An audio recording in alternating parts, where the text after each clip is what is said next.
Welcome to Flix Revolution, the official show of the Austin Revolution Film Festival. Now, your host, James Christopher.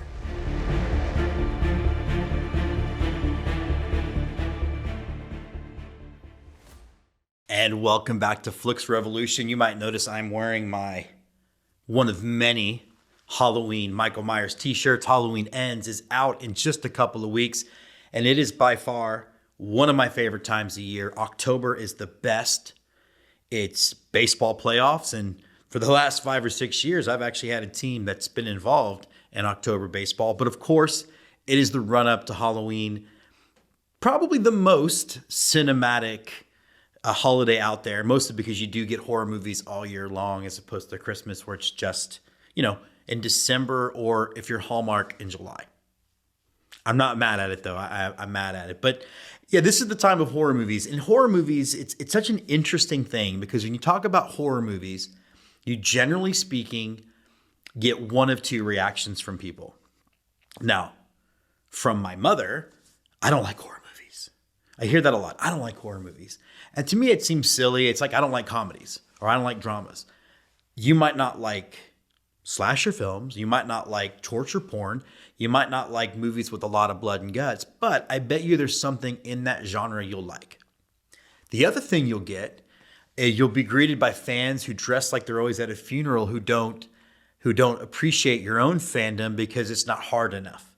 They're like the gatekeepers of horror fandom, where again they look like they're morticians, or they're just constantly going to a crow cosplay party. Let me try that again. They're constantly going to a crow cosplay party. It really falls into that whole let people like things. I, for one, am a big horror fan. I do tend to go with some of the classics, a la Halloween.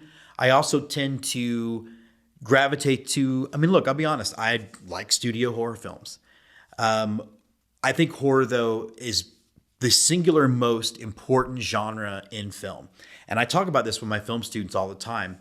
It is the movie or the movie genre that reflects our own fears the most.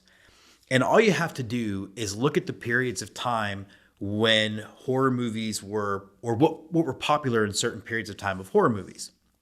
For example, we're going to talk about Universal Monster movies, a genre of film that I love. I am such a big fan of Dracula. I'm such a big fan of Bela Lugosi's Dracula. I'm such a big fan of the Frankenstein films, Creature from the Black Lagoon, Invisible Man, among my favorites.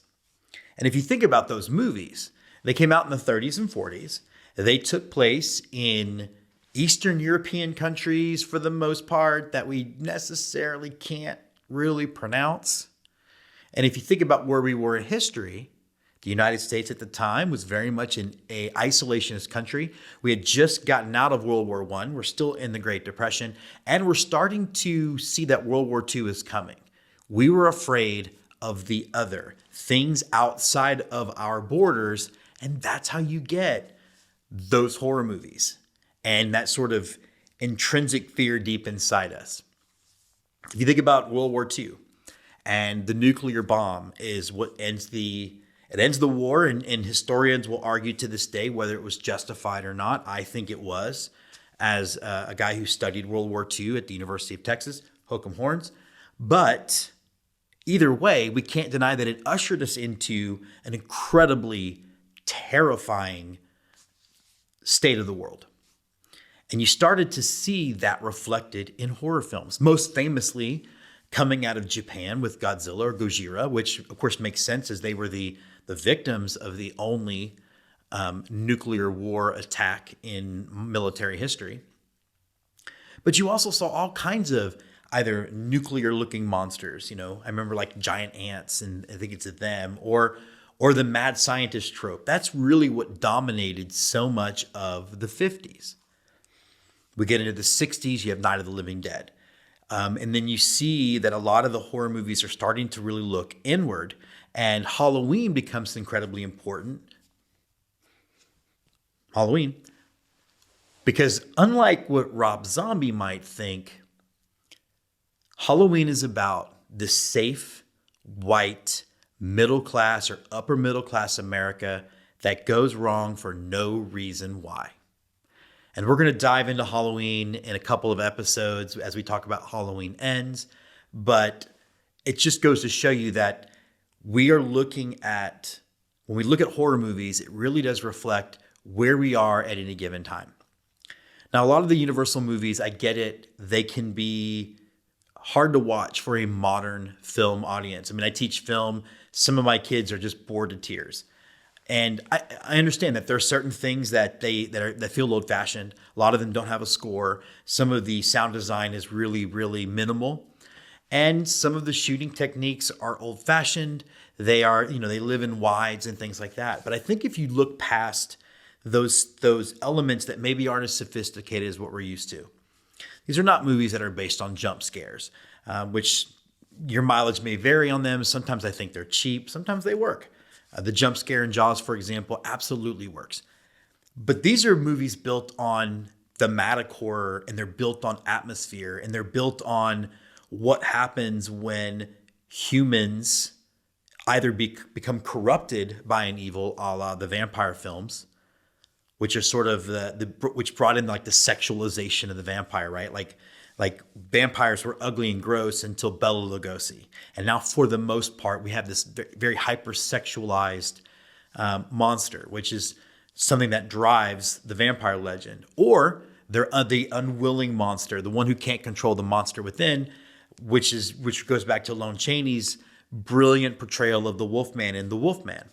Or, of course, Frankenstein's monster, Dr. Frankenstein, driven insane by his own greed, his own lust for power. All of these are things that we can relate to, and they are themes that still stick around with us today. So if you've not seen a lot of them, I say sit down and watch them. I'm on my, I don't know, I can't even tell you how many times I've seen most of these because they were a staple, Saturday mornings in my house growing up. Some people were watching wrestling.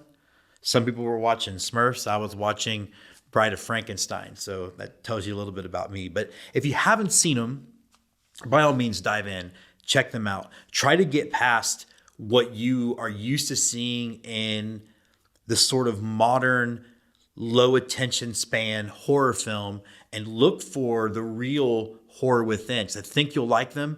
And I'm very excited that Daniel Baldwin is jumping on to talk a little bit about the Universal Monster movies, something he's also equally passionate about.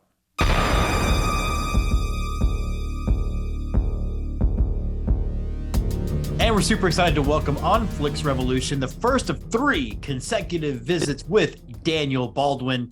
Daniel, first of all, we're recording this a little early, but it's almost Halloween. You're a big horror movie guy. I know spooky season for you is year round, but do you get a little extra fired up when it's Halloween time? Oh, absolutely. I watch a lot of older films around Halloween season, which is appropriate given what we're talking about today. Right. So yeah, we're going to dive into, and I talked in the opening about not only how important horror is as a genre. One could argue it's the most reflective genre of us as people, but really how important these characters are. And first of all, I wanted to talk about a little bit about why do you think that these characters have sort of remained constant? Not only have they remained constant in the form of the films they originally appeared in the 30s and 40s, but also, Hammer sort of remade them, and there's been this attempt to kind of have Universal redo it all. What about them do you think has become so permanent in our sort of cinema culture?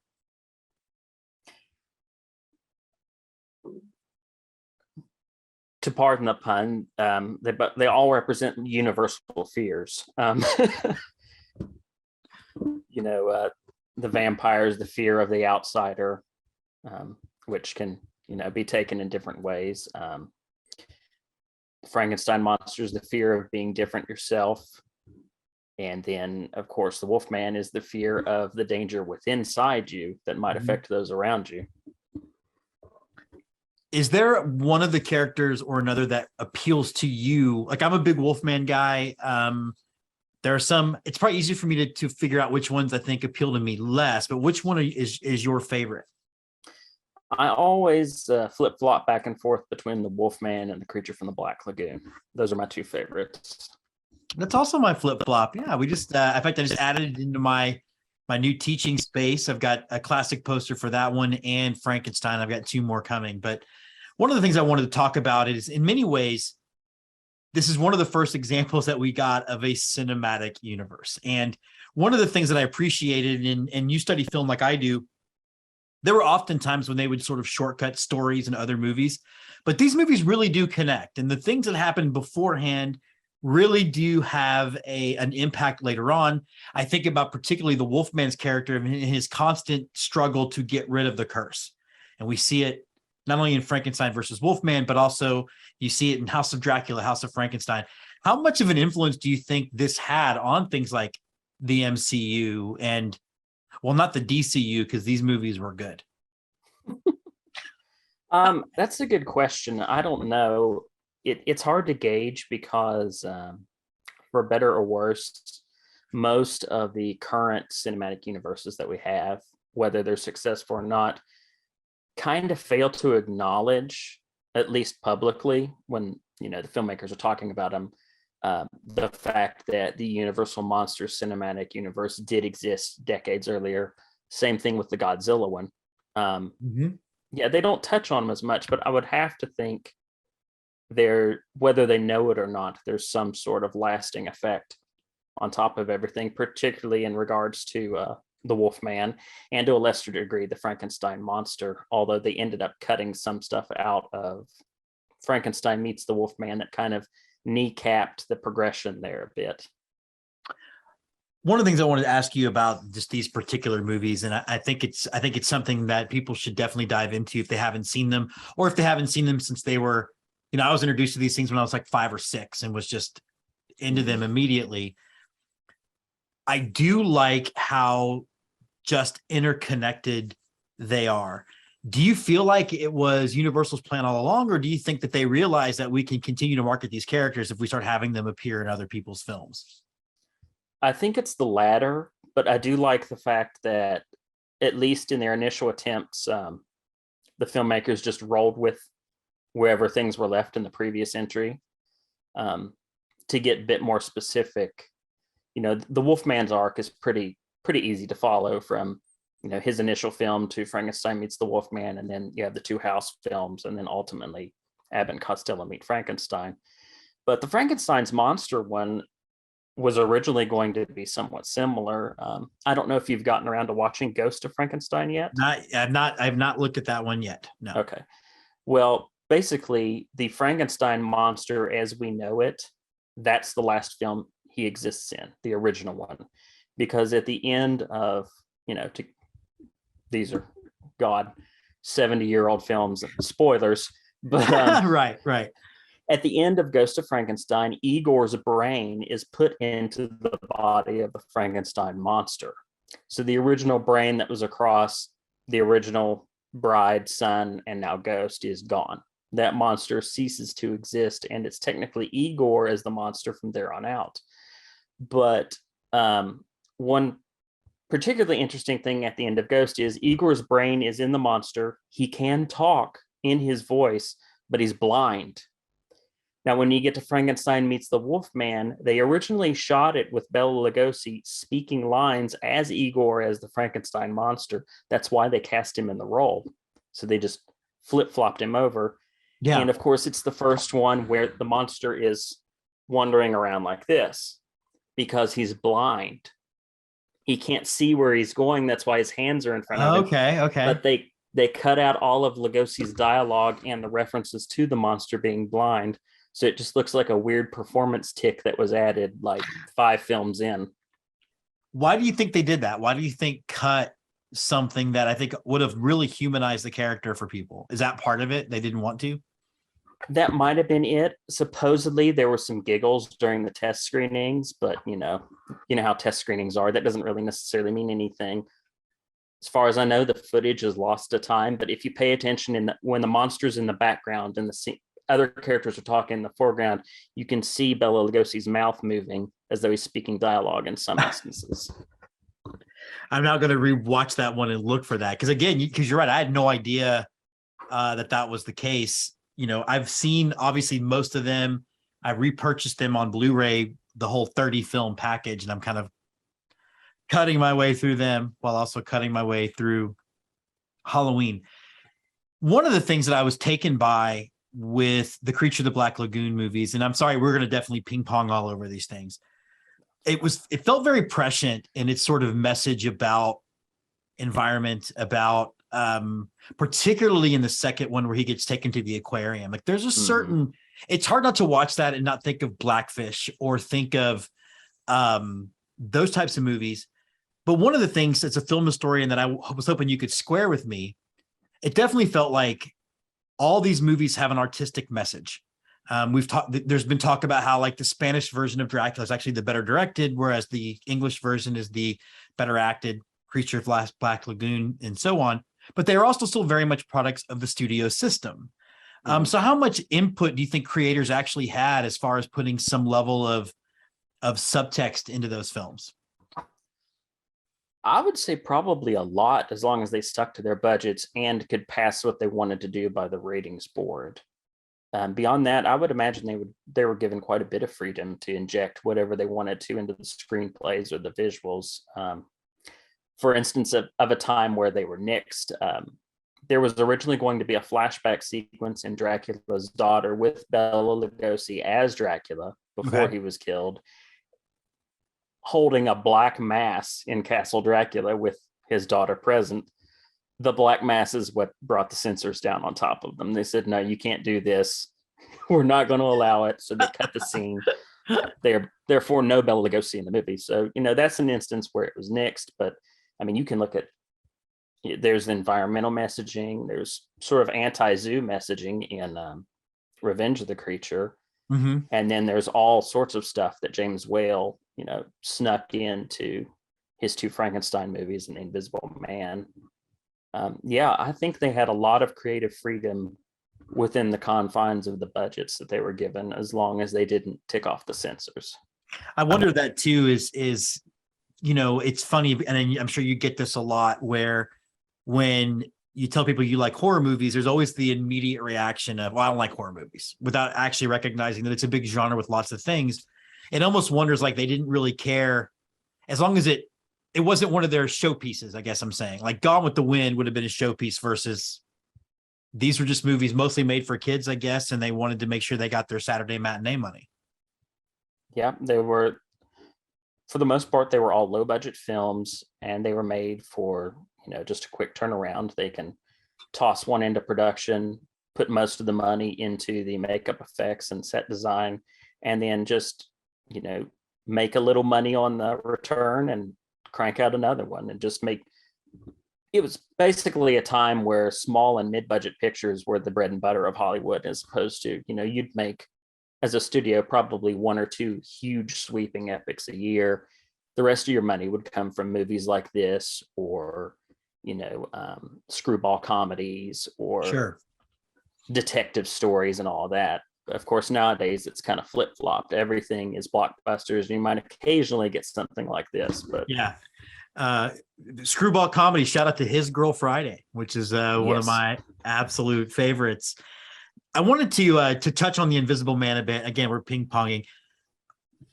My love for these movies is pretty strong, and they actually influenced our Where Bitches series, where we basically made a 70s exploitation film with effects and look of 1940s movies. And we really did we copied the transition down with just the dissolving shots from different stages of makeup. One of the most impressive performances, though, and I think special effects performances for these movies, is The Invisible Man. It's ingenious how they made some of those effects work. But just speak to that one, because it's in many ways one of the most impressive films, but also one of the most easily ignored when we talk about this sort of 70 to 80 years later. Yeah, that's an odd one, because most people, especially horror fans and sci-fi fans, absolutely love the original Invisible Man film. It's always touted as one of the best of the lot. But I think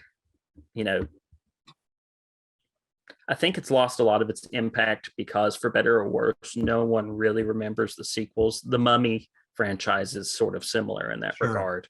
There's a bunch of Invisible Man follow-ups, but they just don't get much attention, for better or worse in some cases.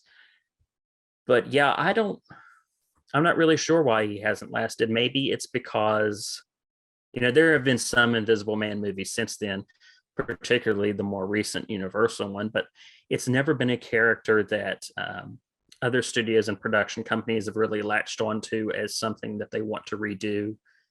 Off the top of my head, the only ones that really stand out that I can recall are, the John Carpenter Chevy Chase film Memoirs of an Invisible Man, which isn't really highly regarded. No, and it's then not. there's Paul Verhoeven's Hollow Man, and then the more recent Universal remake, and that's really about it.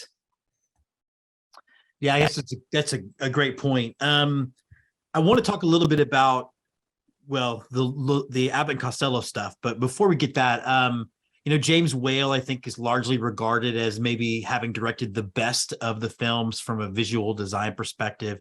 Do you agree with that, or do you feel like there's some of the others in this sort of oeuvre that kind of grab your attention a little bit more than another? It's hard to argue that Whale is the top of the cream of the crop, the top of the heap in terms of that. I mean, Frankenstein, Bride of Frankenstein, and The Invisible Man are three of the best directed films in the entire lot. I think Jack Arnold did a great job with Creature from the Black Lagoon. They mostly shot it at a lagoon on the studio lot down in Florida, but you wouldn't know that from watching it. I think both the above water and below water sequences, they're all look phenomenal. So I think that's a good example of someone beyond Whale who did a great job with it. George Wagner also, nailed the heck out of the Wolfman, particularly the shots of I don't know if you'd call it the forest or the moors. I think it's set in Wales, but all the outdoor sequences look fantastic in that film, especially with the fog swept grounds. I mean, it's iconic. It's oh yeah.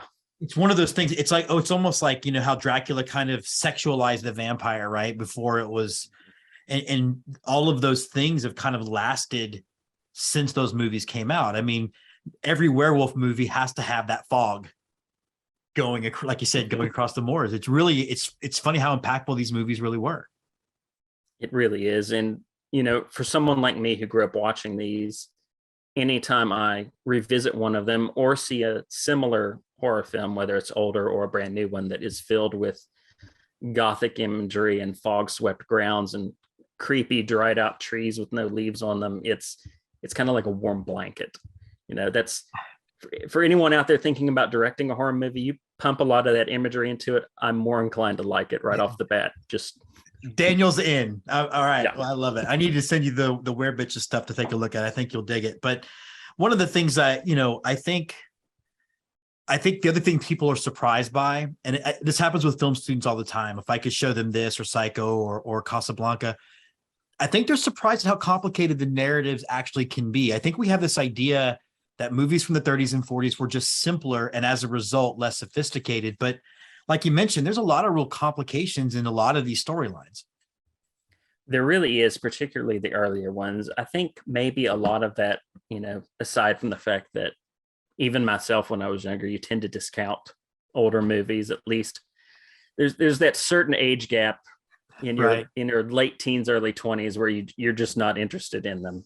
But yeah, the older ones, they're more complicated, they're more refined. I think that's been diluted a bit by some of the more thinly plotted sequels.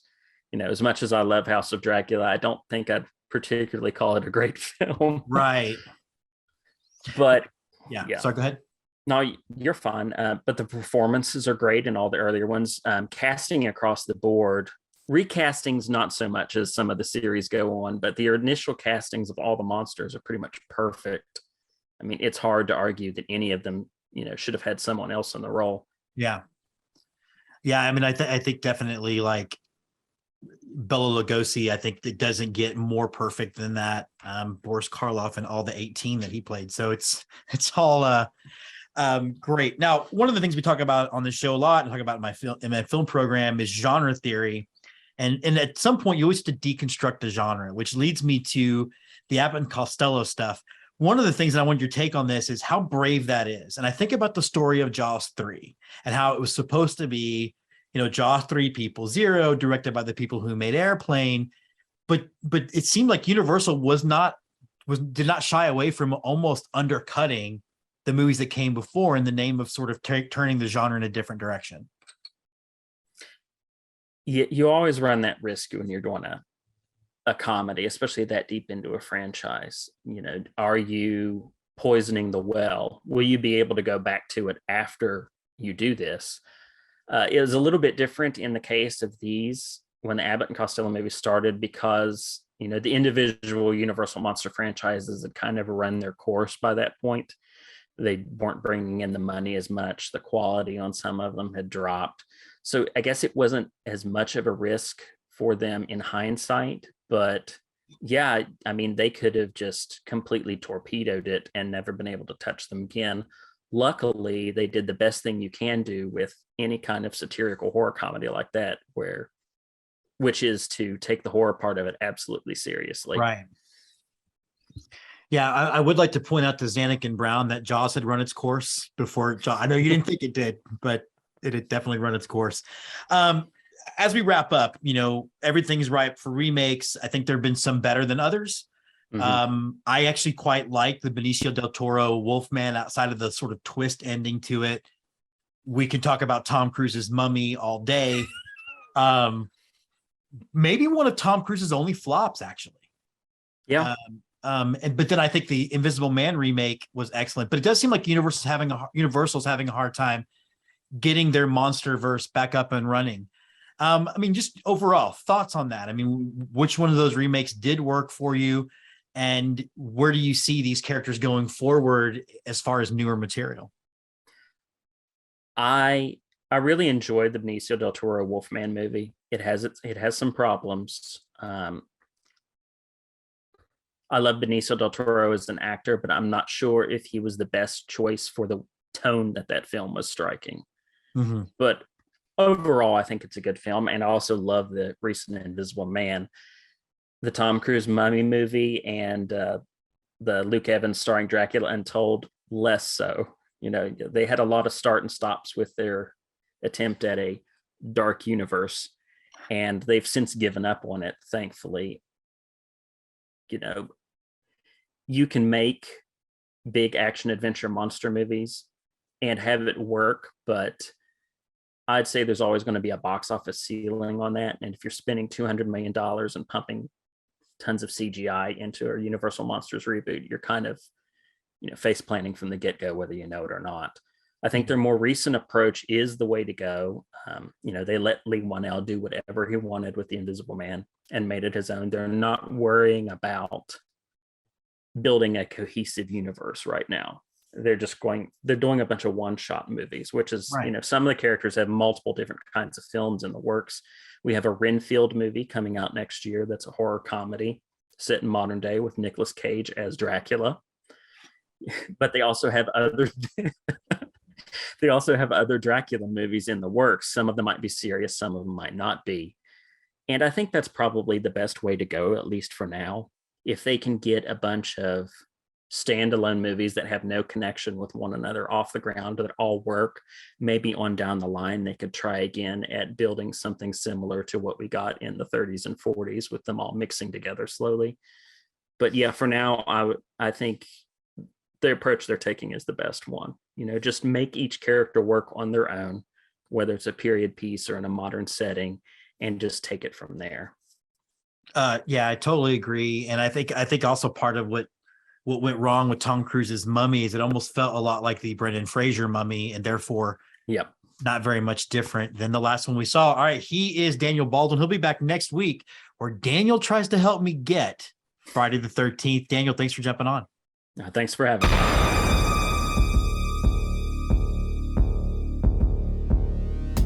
So that does wrap up this episode of Flix Revolution. I want to thank Daniel for jumping on for his first of 3 appearances on this show, talking the grossly underappreciated Universal monster films.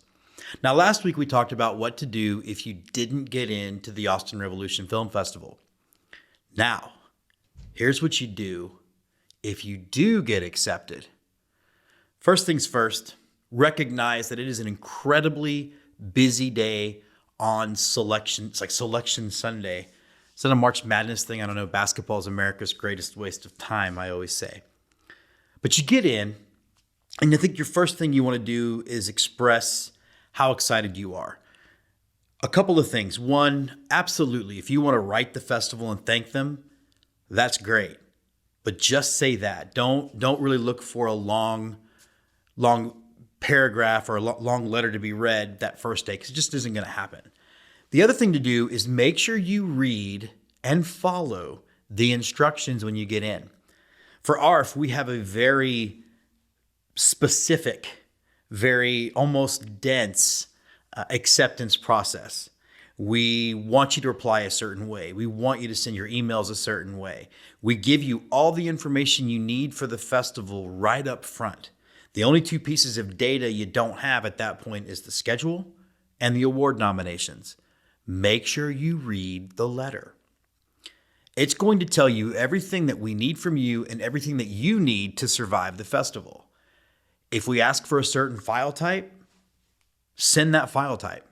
Don't email us and say, hey, have you considered playing because we're good at this and we know it works best for our festival. We don't play DCP. So don't send me a DCP, and then don't complain if I don't take your DCP. Follow the instructions, fill out the forms, make sure that you are sending us the right file types, blast the thing on social media, use the laurels, whether you like the laurels we make or you want to make your own, don't care. But make sure you're blasting that you got into the festival. But most importantly is realize this. A festival is a symbiotic relationship with an independent film and that filmmaker. You need each other. The way to react is to be grateful and excited to be a part of this community, because especially for ARF, it's a community that's going to support you for as long as you put something into it. You definitely get out what you put in. Don't think, well, I'm a badass, this festival needs me, and so now I'm going to act the way Hollywood tells me prima donna filmmakers should act. Don't do that, because it never works out in the end for those people. So again, read what you're getting, be thankful, blast on social media, and just stay in touch with the festival. As a fest, we communicate regularly, minimum an email once a week. Make sure you're checking those. Make sure you're reading those. And then make sure whenever you do submit your film that you have a poster and that you have a bio and you have a synopsis. All of those things means it gets onto the website faster, therefore you get promoted quicker. All right, we are going to be back next week. Next week, Daniel's going to help me finally try to understand the Friday the 13th movies, because frankly, I don't get them. I hope you guys are enjoying your run up to the spooky season, getting to watch some horror movies. Make sure, again, you check out some of those Universal films. I love The Creature from the Black Lagoon. I'm a big Wolfman guy. But until then, make sure you guys are enjoying this very festive season as the weather finally gets colder, and particularly those guys in Texas where it's not 1,000 degrees anymore, y'all keep shooting. Flix Revolution is produced by Twitchy Dolphin Media and joins Let's Get 2, Go Go Astros, and Yell Fight Suey as part of the Twitchy Dolphin Media Network.